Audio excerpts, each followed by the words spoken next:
First question है, how will you describe the position of A table lamp on your study table. ठीक है, एक table lamp है आपके स्टडी टेबल पर और उसकी पोजीशन आपको बतानी है टू अनदर पर्सन, किसी व्यक्ति को, ये कहां पर रखा है ये हमें बताना है। ठीक है, तो इसीलिए हमारा बहुत इंपॉर्टेंट चैप्टर है ये कोऑर्डिनेट ज्योमेट्री। तो चैप्टर का नाम कोऑर्डिनेट ज्योमेट्री इसीलिए रखा गया कि हम कोऑर्डिनेट्स का यूज करके किसी भी चीज की पोजीशन को बता सकते हैं। ठीक है, अब किसी भी चीज की पोजीशन अगर हमें बतानी है तो किसी भी प्लेन में अगर कोई चीज रखी हुई है तो उसे हम, अगर प्लेन में रखी हुई है तो उसे दो एक्सिस की सहायता से बता सकते हैं, एक्स और वाई। अब मान लो इस पॉइंट पर कोई चीज रखी है तो इसके कोई दो कोऑर्डिनेट होंगे, वन की एक होगा एक्स और एक होगा वाई। एक्स जो है उसको हम कहते हैं एब्सिका, ठीक है, एब्सिसा, और वाई को कहते हैं ऑर्डिनेट। तो प्लेन में रखी हुई चीजों को हम एब्सिसा और ऑर्डिनेट के द्वारा डिफाइन करते हैं। ठीक है, ऑर्डिनेट के द्वारा उन्हें उनकी पोजीशंस को डिफाइन करते हैं। तो इस टेबल लैंप की पोजीशन को भी इसी तरह से हमें बताना है। सपोज करें कि ये टेबल है, ये यहां से स्टार्ट हो रही है, तो ये यहां से स्टार्ट हो रही है। ठीक है, इस तरह से मैंने ग्राफ मान लिया, तो इसमें इस पॉइंट पर कोई एक्स की वैल्यू होगी, इस पॉइंट की एक्स की वैल्यू और वाई की वैल्यू होगी, तो वो मैं बताऊंगा टेबल के इस कॉर्नर से कहां पर वो रखी है। तो कैसे आंसर करेंगे, to describe the position of table lamp on the study table. ठीक है, इसकी हमें डिस्क्राइब करनी है। We use two reference line,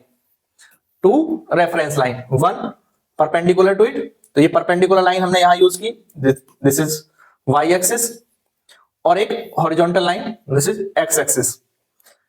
one is perpendicular that is Y axis and one is horizontal that is X axis.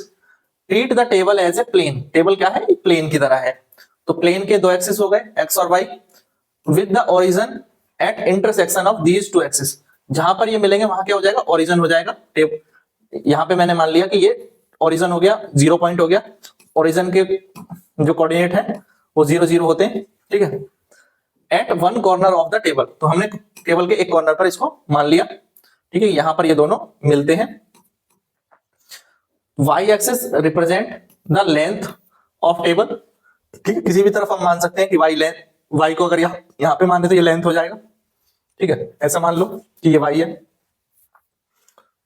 This is why जो length को represent कर रहा है, दिस इज एक्स जो टेबल की ब्रेथ को रिप्रेजेंट कर रहा है। इस तरह से है, इनसाइड सपोज करेंगे।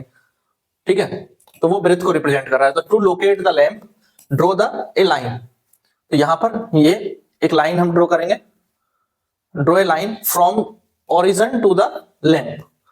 ओरिजिन से कहा, लैंप के लिए हमने एक लाइन इस तरह ड्रॉ कर ली सीधे। ठीक है, अब ये लाइन जहां पर लैंप रखा है वहां पे एंड करेगी, और mark the point where this line intersect the lamp, और measure the distance from this point on both X axis and Y axis. तो अब इसको हम मेजर करेंगे कि ये यहां से वाई एक्सिस पे किस पॉइंट पे है और इधर एक्स एक्सिस से किस पॉइंट पे है। तो इसकी दो वैल्यू हमें यहां मिल जाएंगी जो कि एक्स वाई होंगी। जो भी वैल्यू आई, सपोज दैट ये 5,2 है, तो 5,2 इस पॉइंट पे ये है। तो let the distance from X axis to be donated as X और the distance from Y axis to be denoted as Y, then the position of table lamp is given by the coordinates X Y. तो इस तरह से हम किसी भी coordinate को represent करते हैं। ये क्वेश्चन किस लिए दिया गया ये समझना जरूरी है। ये चैप्टर के इंट्रोडक्शन के लिए दिया गया, क्योंकि इस चैप्टर में हम कोऑर्डिनेट ज्योमेट्री को जब पढ़ेंगे तो हमें जगह जगह कोऑर्डिनेट्स को यूज करना है। अब कोऑर्डिनेट्स को जब हम यूज करेंगे तो कोऑर्डिनेट्स को यूज करते समय हमें बार बार ये ध्यान देना है कि एक्स और कॉमा वाई क्या है।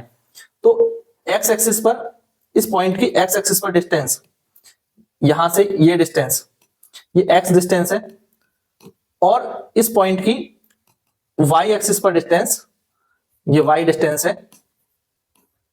ठीक है, इसलिए ये पॉइंट एक्स कॉमा वाई है। ये अगर 2 होती एक्स की वैल्यू और वाई की वैल्यू अगर 3 होती तो ये पॉइंट 2,3 होता। 2 इज एब्सिसा और 3 इज ऑर्डिनेट।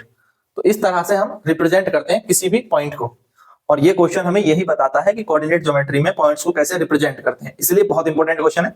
समझ में आ गया तो एक बार कमेंट कर देंगे हाँ समझ में आ गया, क्लियर हो गया। और वीडियो अच्छा लगा, इंफॉर्मेटिव लगा तो सब्सक्राइब करना नहीं भूलेंगे और ऐसे ही और क्वेश्चंस देखने हैं तो प्लेलिस्ट विजिट करें। क्वेश्चन वाइज भी प्लेलिस्ट मिल जाएगी, चैप्टर वाइज भी प्लेलिस्ट मिल जाएगी। पढ़ाई करते रहें, तैयारी करते रहें। कोई भी डाउट है जरूर कमेंट में पूछें। Thank you, thanks for watching.